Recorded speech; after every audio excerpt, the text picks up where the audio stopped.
Well, my name's Kevin Bamford, and I first got introduced to horse racing by Robert Ralston at Visibord back in the 80s. And Dick Pratt said to me one day, you know, there's a guy upstairs that is involved in horse racing. Met him, and we bought a horse with a group of people from Visibord, and the rest is history, I guess. It's raced up. Americana's a danger. Then Harris Tweed. Turco tricked the rail. So you think in front. Americana's coming at him hard. American race past. So you think, and then the lucky day. American for France coming right away. Americana's coming away. American Trevian scored by There's two stages. There's the time before the Melbourne Cup, and then there's a history after the Melbourne Cup, and your life changes. So I was fortunate enough to meet Jack Nicholas a few years ago.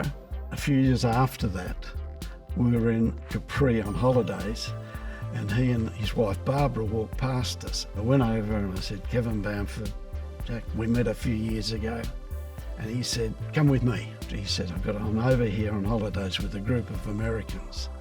And the very first thing he said to them was, this guy won the Melbourne Cup, before he'd even introduced me. And I said to Jack at one stage, so you guys have all heard of the Melbourne Cup? He said, everyone's heard of the Melbourne Cup.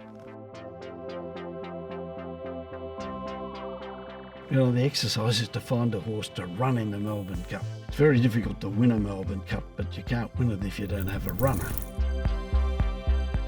We then had a gap of a couple of years where we couldn't find a horse, and then they rang up and said, we've found another horse for you.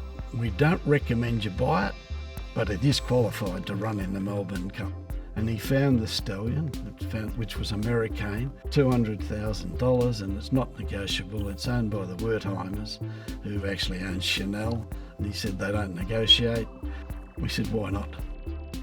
There was no plan to sit down and plot a path to winning the Melbourne Cup. The first stage is to work out how to get a runner in it. We were more excited after he won the Geelong Cup. We knew he had a runner, and we knew he had a horse that had ability. For the first time, you really do think you've got a chance. Oh, I think every time you watch your horse run, it doesn't matter whether it's at Wangaratta or Nanagoon, there's excitement for the time from the start to the finish.